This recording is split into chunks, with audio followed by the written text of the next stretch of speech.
तुमकां सगळ्यांकी सकाळींचे मन्ना स्विकार करूंक तुमकां जेजू क्रिस्ताच्या नांवान स्वागत करता. आमी एक उतार काडन आयच्या दिसा देव आमचे लागीं कितें उलयता म्हणून तो संदेश आयकूंक आमी तयार जावया. जुवोमचो इवांजेल चॅप्टर 15:19 अशें बरोवन आसा. हांगासर जेजू क्रिस्त आपणाच्या शिसांक म्हळ्यार ताणें विंचून काडलेल्या ताच्या शिसांक जेजू क्रिस्त अशें सांगता, तुमी संवसाराचे जावन आसल्यात जाल्यार संवसार तुमकां आपलेच म्हणून लेखून तुमचो मोग करतो. पूण तुमी संवसाराचे न्ही, हांवें तुमकां विंचून काडल्यात देखून तुमी संवसारांतून मेकळे जाल्यात. हेच खातीर संवसार तुमचो द्वेश करता. पूण हांगा सांगता, I have chosen you out of the world, therefore the world hates you म्हणटा. तुमी संवसाराचे न्ही, तुमी संवसाराक सेरवल्ले न्ही, बगर हांवें तुमकां विंचून काडले वरवीं तुमी संवसारांतून मेकळे जाल्यात. देखूनच संवसाराक तुमचो मोग आसा म्हण न्ही, तुमचो द्वेश आसा म्हणटा. की हर एका क्रिस्तांव भावार्थ्याक अर्थ जायचे. पयले म्हाका तें अर्थ जायचे. आयच्या सकाळीं आमकां हर एकल्यांक भावार्थ्यांक अर्थ जायचे. हांव संवसारांतून मेकळो जालां, हांव संवसाराक सेरवल्लो न्ही. पळया, कितेंय म्हणी सकयल पडिल्ल्या वेळार आमी तें बेगीनच उखलता. उखल्ल्या उपरांत तें आमच्या हातांत आसता, परतें तें धरणीर आसना. तशेंच आमी धरणीर आसल्या, धुळींत आसल्या, आमी संवसाराचे जावन आसल्या, आमी संवसाराक मोग करून संवसारांतच एक जावन आमी जियेवन आसल्या. पयलें जेजू क्रिस्त आमचो सोडवणदार जावन येवच्या पयलें, म्हज्या जिवितांत येवच्या पयलें जेजू क्रिस्तान कुरपे वरवीं आमकां विंचून काडच्या पयलें आमी संवसाराचे जावन आसल्या. आमी संवसाराचो मोग करून संवसारांत एक जावन संवसार म्हणल्या एका त्या मातयेंत धुळींत आमी बुडून गेल्ल्या. पूण त्या धुळींतावन देवान आमकां विंचून काडलां. खंय विंचून काडलां? 1 सॅम्युएल 2:8 आमी वाचता. सामुएलाचो पयलो पुत्रक थंयसर 2:8 थंयसर आमी वाचता. त्या कोयरातावन आमकां महिमेक विंचलां म्हणून आसा. की सादारण ब्लेसींग न्ही, तें कोयरातावन उखल्लां म्हणून आसा. गोब्रा राशींतलो उबारता म्हणटा. पळया, खंय उबारलां? महिमेच्या आसनाचेर आमकां थंयसर उखल्लां म्हणून आसा. पळया, वाचया. तो गरिबांक धुळींतलो वयर काडटा आनी दुबल्यांक गोब्रा राशींतलो उबारता. गोब्राची रास म्हळ्यार कशें आसता? गार्बेज म्हणटात. तो तांकां फुडाऱ्यां सोबें बसयता आनी महिमेचें आसन ताचें दायज करता. पळया, महिमेच्या आसनाचेर आमकां बसयता म्हणून आसा. थ्रोन ऑफ ग्लोरी, महिमेचें आसन आमकां दिता. खंय तावन गोब्राच्या राशयेतावन आमकां महिमेच्या त्या आसनाचेर बसयता म्हणून आसा. तर देवान आमकां ह्या संवसारांतवन विंगड करून कित्याक दवरलां? कित्याक म्हळ्यार आमकां महिमेच्या त्या आसनाचेर बसूंक. पयलें आमी संवसाराक परते आमी त्या संवसाराक येताना कितें जाता म्हळ्यार 2 Peter 2:22 थंयसर सांगता. थंयसर 2 Peter 2:24 थंयसर सांगता. हांगासर कोणाक सांगता? संवसाराचो मोग करून संवसारांत एक जावन संवसारांतच आसच्या लोकां पासत न्ही ही उतरां, बगर ह्या नव्या सोल्ल्यांत येवची खंयची सकट लेटर्स आसात, पत्रिका आसात, ती सकट क्रिस्तांव भावार्थ्यांक आसची. हर एक all letters are written for Christian believers. आमी आनी ह्या संवसाराक न्ही सेरवल्लीं, बगर आमी सर्गाक महिमेच्या आसनाक सेरवल्लीं जावन आसा. आमी गोब्रा राशीची न्ही, बगर जेजू क्रिस्ताक आमी सेरवल्लीं. सर्गींची परज आमी जावन आसा. कारण कितें? देवान म्हाका विंचून काडलां. It is not by merit but by his grace, by his will and his choice. ताची कुशी आनी ताची विंचवण म्हाका मेळिल्ले वरवीं ताची खुशी आनी ताची विंचवण म्हाका मेळ्ळें. देवाच्या कुशे प्रकार देवान आमकां गोबरा राशीन तावन आमकां उखल्लें. खंयच्या रितीन म्हळ्यार फॉर एग्जाम्पल एक पळोवंक गेल्यार जोम्स वांजेलांत थंयसर 5 थंयसर आसा.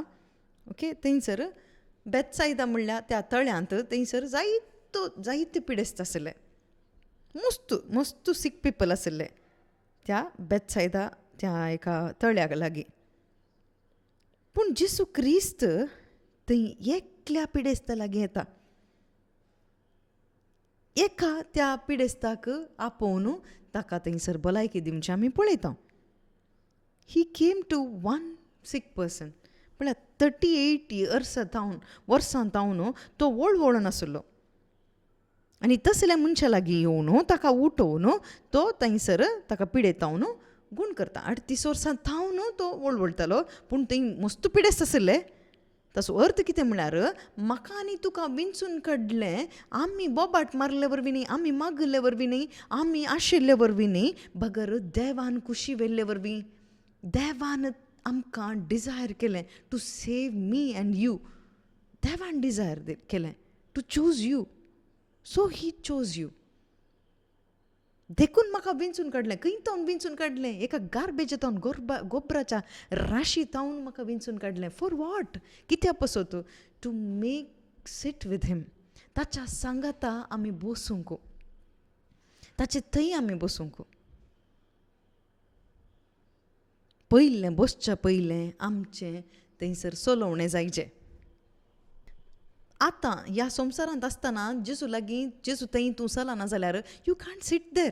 देवा सांगता तुका चलूंक ह्या संवसारांत जायना जाल्यार खंडीत जावन ताच्या त्या महिमेच्या आसनार तुका बसूंक जायना, साध्य ना. बसचो हक्क कोणाक दिता म्हणा? जैत जोडलेल्याक, वन हू कॉन्करर्स.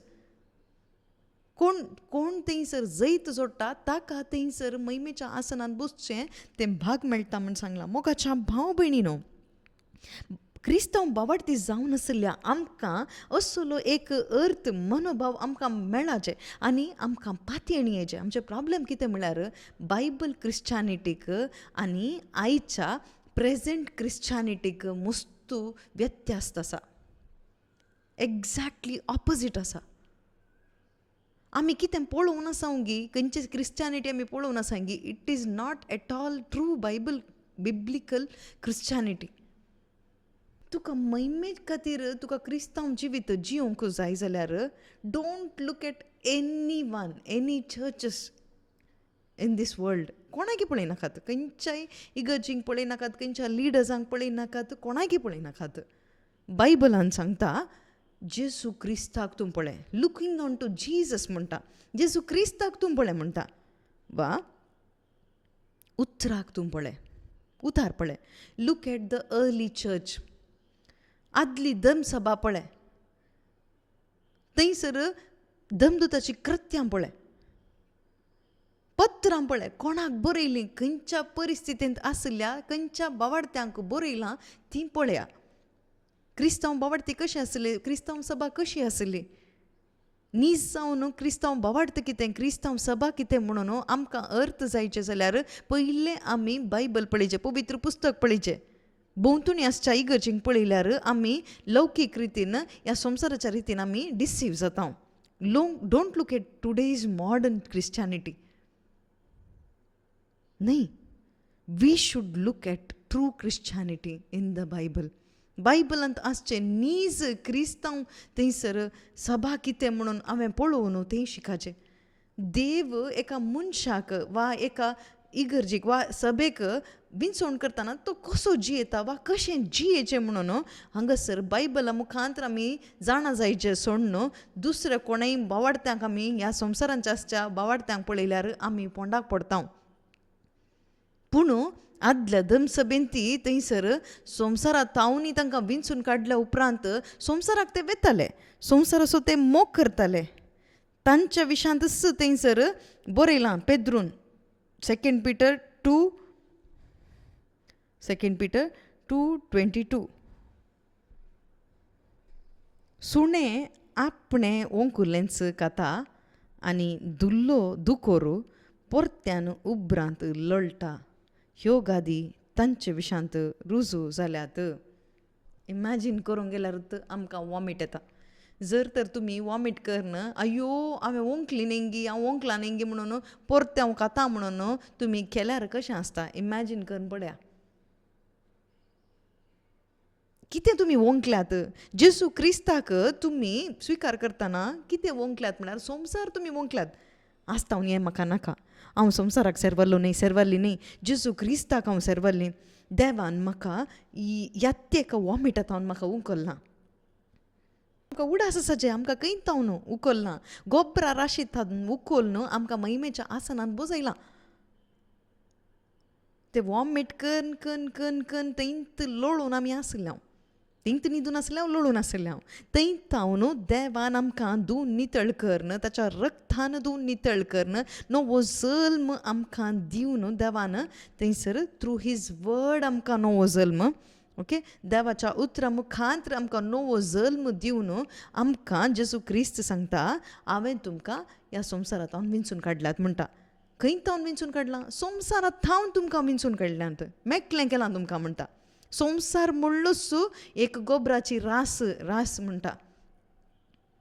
हांगासर संवसार म्हणटाना हें फिजिकल कितें पळोवन आसा तें न्ही, बगर वर्ल्डली सिस्टम, संवसाराची रीत नीत तातूंत मुख्य जावन येवचें कितें म्हळ्यार फस्ट स्थान येवचें खंयचें म्हळ्यार मनी, दुडू. दुडू कित्याक म्हळ्यार दुडू आमच्या सुखा पासून. सूख मेळोवंक कितें जाय?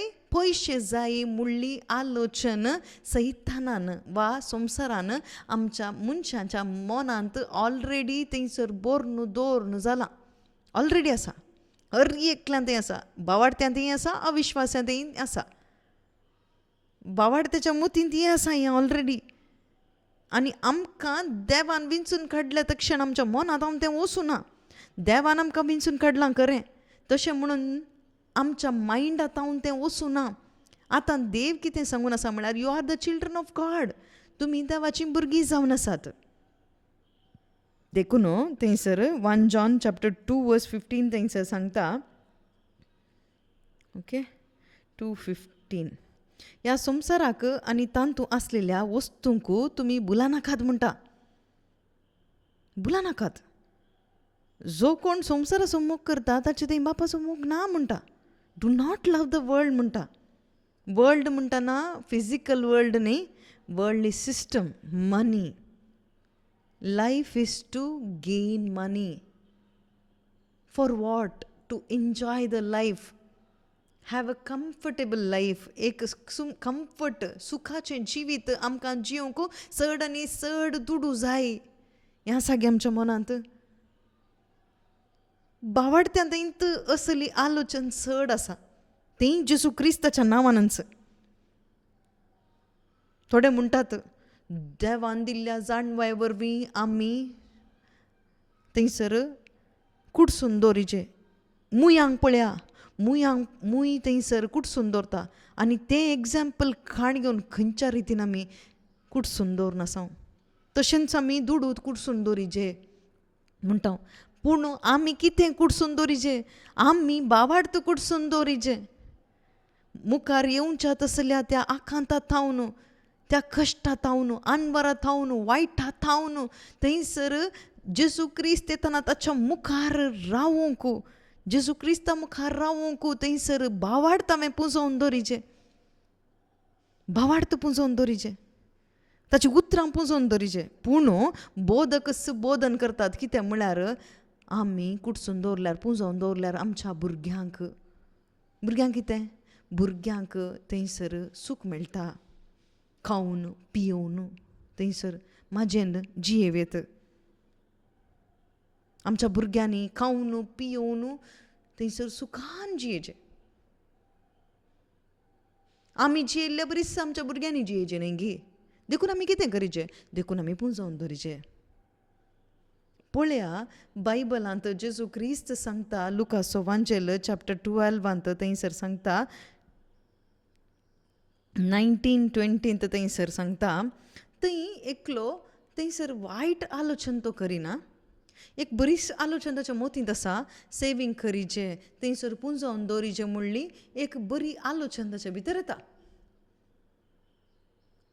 पूण कितें आमी सेवींग करीचें what I should save as Christians not money तर मनी आमी सेव करनो जो तें न्ही सवाल बगर आमचो जिवनाचो उद्देश कितें आमकां गोबरा राशी तावन देवान थंयसर विंगड केलां वर्ल्डली सिस्टमांत येवचें पयलें येवचें तें दुडू जावन आसा ओके हांगासर according to the word of God कितें सांगता पयशांची आशात हर एका वायटाक मूळ कारण म्हूण आसा ओके हांगासर तो सांगता बरें एक ताका थंयसर बेळ्ळें जाता तो कितें करता तो थंयसर तें बेळ्ळें जाल्या उपरांत बेळ्ळें पुंजोवन दवरूंक तो ताच्या मनाक तो सांगता अदृश्टवंत मनशा तुवें साबार वर्सांक पावशें दास्तान केल्लें जायतें तुका आसा सवकासाय घे म्हूण सांगता आमी सांगता न्ही आमच्या बायल भुरग्यांक ओके तूं सवकासाय घे जायतें दास्तान केलां ओके सगळें हांवें दास्तान करून दवरलां FD आसा तुज्या नांवार एक FD तुज्या नांवार एक LIC तुका एक LIC मस्त प्रॉपर्टी सायट गोल्ड तें पुरा दास्तान करून दवरलां कांय टेंशन करनाका आराम राव हांगासर तो सांगता पळया अदृश्टवंत मनशा ताकाच म्हणटा साबार वर्सांक पावशें दास्तान केल्लें जायतें तुका आसा सवकासाय घे थोडे म्हणटात न्ही गे आमी कित्याक वावुरचें आमच्या भुरग्यांक न्ही गे कित्याक म्हळ्यार तांणी भुरग्यांक बऱ्यान आसाचें न्ही गे तांकां जेवणाक कश्ट जावन नजो तांकां आमचे बरी थंयसर कुली काम करूं नजो आमचे बरी तांणी कश्ट काडन थंयसर काम करूं नजो सुखान तांणी जियेचें देखूनच आमी कश्ट करचे न्ही गे पळया खा पिये आनी गम्मत मार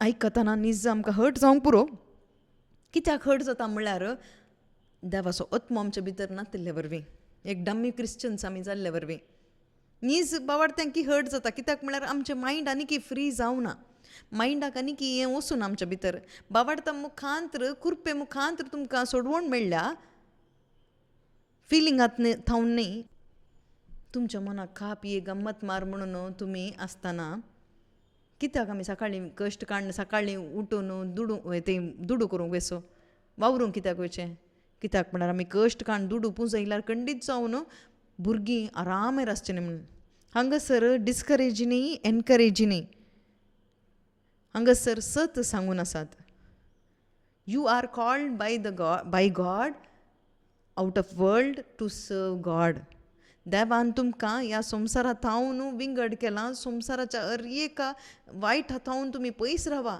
तुमी बुला नाकात म्हणटा तुमी थंयसर वावूर नाकात वा तुमी पयशे दवर नाकात म्हणचें न्ही that is your choice but focus your mind up should not be on money ताचे वयर आसता आमचें मन तांच्या विशयान जेजू क्रिस्त सांगतेत तसा कितें म्हणटा पळया तवळ पूण देवान ताका सांगलें पळया कितें मोगाच्या भावा म्हणून आपयता की देव ताका कितें म्हणून आसा हत्त पिशा म्हणटा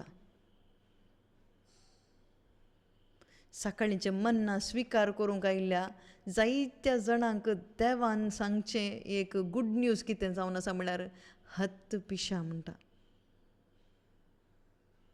असलो देव जाय गे आमकां कित्याक हांगासर हत्त पिशा म्हणटा तसा ताका आपयलें आज आमकां कित्याक आपोवंक पुरो हत्त पिशा म्हणून आमकां कित्याक थंयसर लागू जाता हें कित्याक म्हळ्यार देवान आमकां अमुल्य जाल्लें दिलां फॉर एग्जाम्पल आमी बीक मागून आसल्या म्हण चिंता ओके बीक मागून आसल्या आमकां एक व्हडलो ग्रेस्त मनीस आपोवन व्हरून ताच्या घरांत आपोवन दवरून तुवें हांगासर रावचें हांगासर जेवण करीचें तुका कितें जाय ह्या घरांत सगळें आसा तुवें काडयेत तुवें म्हाका विचारचेंच नाका बेश्टें सांगून तुवें काण गेल्यार पुरो तितलेंच आनी तूं बीक मागतना थंयसर बीक मागून आसलें तुका एक आयडेंटिटी नातली तूं एक बीक मागतलो भिक्षूक म्हूण आपयताले भिखारी म्हूण आपयताले पूण आज हांवें तुका थंयसर हांवें पोस्को करून घेतला. आज ताव न्हू तूं म्हजो पूत, कोणूय म्हणी तुका विचारला तूं कोण म्हणून,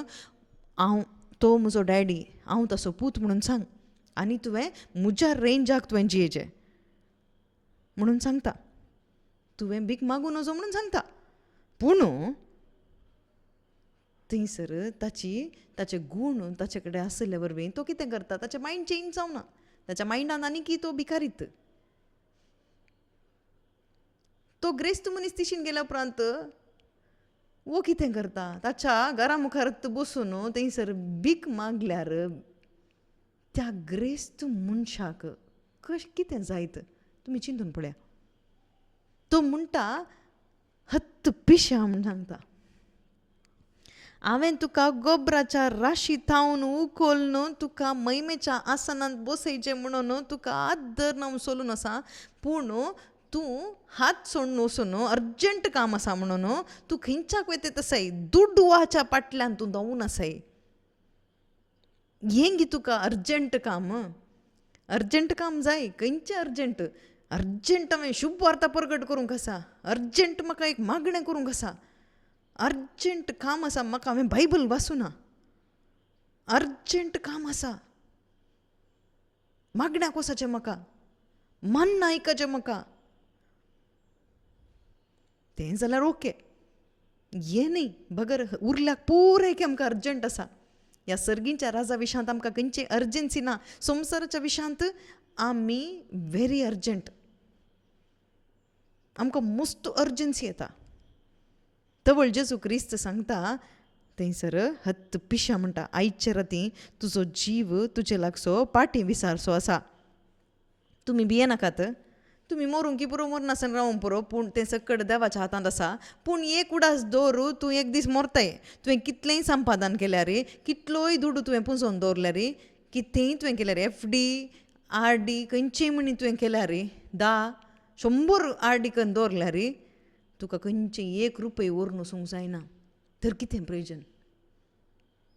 मात्र न्ही, ह्या संवसारांत तूं जियेत आसतना हें सकट FD RD तें हें पुरो आसून तूं कशें संतोशान जिवंक जाता? तुका तुजें सगळें मन, सगळें तुजें खंय थंयसर संपत्ती आसा थंयच तुजें काळीज आसता.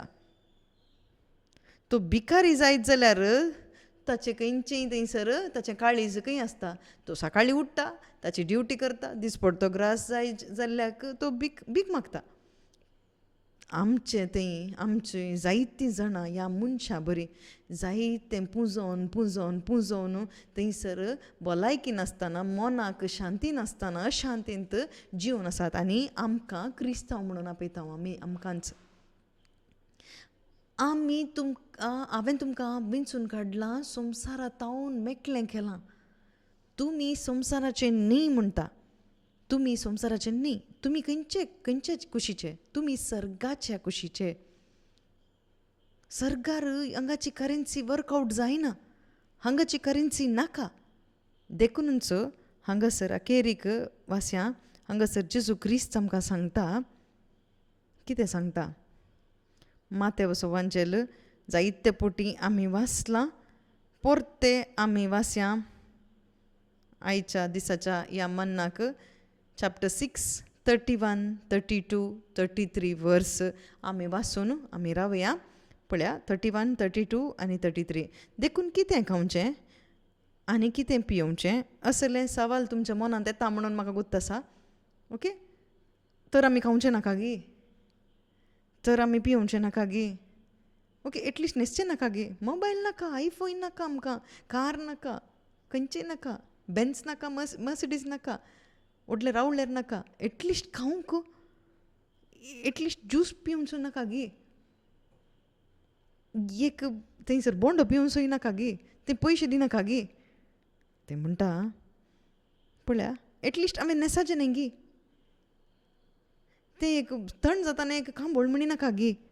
थंयसर सांगता पळया, देखून खावचें कितें, कितें पियोवचें, कितें न्हेसचें अशें म्हणून तुमी कंत करिनाकात. हें सगळें सोदचें अनबावाडत्यांनी. अनबावाडती म्हळ्यार कोण? आनीकी गोबरा राशींत आसची. ती ह्या वस्तू पासून ती सोदूनच आसात. तुमी थोड्या पेट्यांक पळयलां जावंक पुरो. थोडे पेटे कितें करतात म्हळ्यार गोबरा राशींत थंयसर कितें करनासात गार्बेजींत हें म्हाका जाय हें म्हाका जाय हें म्हाका जाय म्हणून तुमी पळयल्यार कोयर उडोवचे कडेन थंयसर जायते पेटे आसतात. थंयसर कितेंगी उडयल्लें तें खावंक थंयसर झगडून आसतात. तें बेळशेल्लें खावंक थंयसर व्हड नासतात. तशेंच अनबावडती म्हळ्यार थंयसर ह्या पसून अनबावडती मागतात. पळय हांगासर कितें सांगता, ह्या सर्वांची तुमकां गरज आसा म्हणून सर्गी आसलेलो तुमचो बाप जाणा. देखून सदां तुमी पयलें म्हळ्यार कितें प्रायोरिटी मस्ट बी दीस देवाचें राज आनी ताची खुशी आनी ह्यो सर्व वस्तूय तो तुमकां दितलो. तुमकां कितें गरज आसा तें तुमकां दितलो. तुमी टेन्शन करूंक वचनाकात. आजच्या की पयलें जेजू क्रिस्त थंयसर सांगता 30 वर्सान थंयसर सांगता पळया, आज आसा आनी फाल्यां राननीर लासतात त्या शेतांतलें तण सयत जर देव हे परी नेसयता तर पळया हांगासर म्हणटा पळया कशें एक फूल वा एक थंयसर फुलाचें झाड कितलें सुबित करून दवरता न्ही गे, तण कितलें सुबीत दिसता. आनी ताचे उपरांत म्हणटा पळया सोलोमोना विशयांत सांगता थंयसर पळया ताका थंयसर तणा बरी ताका न्हेसूंक जावना. कितलेंय बरें एक थंयसर न्हेसाप ताणें न्हेसल्यार थंयसर आर्टिफिशलच. पूण प्लास्टीक जड पळयलां जावं पुरो, प्लास्टीक फूल पळयलां जावं पुरो, कितलेंय डिजायन केल्यार तें नीज फूल न्ही. तशेंच थंयसर सोलोमोनान घाल्लीं थंयसर वस्तूर थंयसर आर्टिफिशलच, ताका नॅचुरलिटी येना. देखून सांगता उण्या भावार्थ्याच्यान म्हळ्यार राननीर लासतात त्या शेतांतलें तण जर देव हे परी न्हेसयता तर कितल्या वर्त्या तरान तुमकां तो न्हेसोवचो ना. पळया एका थंयसर फुला विशांत आनी थंयसर आकाशाच्या थंयसर सुकण्या विशांत थंयसर चिंतचो देव तुमच्या विशांत तो चिंतिना गे. आमकां एक देवूच नासले बरी तुमी कित्याक देव जावंक येतात. Be still and know that God alone is God. Jesus Christ is alive. मोगाच्या बापा, हर एका घडये आमच्या सांगाता तूं आसाय सोम्या. तुवें आमकां संवसारांत बिनसून काडलां सोम्या जेजू. देखून आमी अनाथ न्ही सोम्या. तुमचो आमचो बाप, तुमचो आमची आवय जावन आसाय सोम्या जेजू. आनी आमचें सर्वस्व तुमचो जावन आसाय बापा. देखून तुका जा वर्गां सोम्या जेजू. तुवें आमकां बिनसून काडल्या रे बापा. आमचें मन आनिकी संवसारांत बुडून गेलां सोम्या. पवित्र आत्म्या आयच्या दिसा तुज्या पवित्र त्या उतरां मुखांत्र आमचें अंतस्कर्ण तुवें बापा थंयसर परतें नव्या हुरुपान भरलां सोम्या. आयच्या ह्या मन्ना बापा तुवें दिल्ले वरवीं सोम्या आयच्या सगळ्या दिसा सोम्या तुज्या एकवटान जियोंक आमकां साध्य जाता म्हणून आमी पातयेवन आसा सोम्या. एखाद्या वेळार तुजीं उतरां आमकां ती मेळनातलीं जाल्यार आमी बापा थंयसर एक पेटो कशें परतें वोंकुल्लें खावंक येता तशेंच सोम्या ह्या संवसाराक आमी संवसारांतलें थंयसर बुलून परतें दुडवाच्या आशेक बुडून आमी ताच्या फाटल्यान वचून आशिल्ले हांव सोम्या. पूण बापा तुज्या त्या जागृतकायेच्या उतरा वरवीं सोम्या आमी सर्गींच्या राजाचे परजा म्हणून थंयसर जाणा जावन बापा तुवें आमकां कळीत केल्ल्या पासून तुका जावं वर्गां बापा. खंय आमी भीक मागून आशिल्ले हांव सोम्या. पूण सोम्या त्या गोबरा राशींत हांव तुवें आमकां उखल्लां सोम्या बापा. सर्गींच्या राजाच्या त्या एका बापा रावळे रांत तुवें आमकां बसयलां सोम्या. तूं आमचो बाप आनी आमी तुजीं भुरगीं जावन आसा बापा. देखून आमी तुका अर्गां दिता बापा सोम्या. हें पातयेवन बापा तें जियोंक जाय जाल्लीं बापा. कृपा आमा सर्वांतय बापा उपजोन दी सोम्या. Thank you Jesus, praise you Jesus, hallelujah बापा. आमचें पिशेपण बापा आमचें तन खाण उडय सोम्या. आनी पिशेपणांत आमी जियेनासतना जाणवायन जियोंक आमकां तुज्या त्या राजा पासत आनी निती पासत बापा थंयसर अत्रेगून जियोंक जाय जाल्ली कृपा आमकां दी. पवित्र आत्म्या तुवें दिल्ल्या ह्या उतरां पासत तुका आमी अर्गां दिता बापा. तुज्या उतरां वरवीं आमकां नितळ केलां सोम्या. आमी बेंडिल्ल्या त्या बापा पांट्या बरी नितळ जाल्या हांव देखून तुका जा वर्गां जेजू. Thank you Lord, thank you Jesus. जेजू क्रिस्त आमचो सोमी आतां आनी सदांच सर्वदा, आतां आनी सदांच सर्वदा जेजू क्रिस्त आमचो सोमी. कित्याक राजवट की पदवी आनी महिमा तुजी ससनाच्या ससनाक आमेन.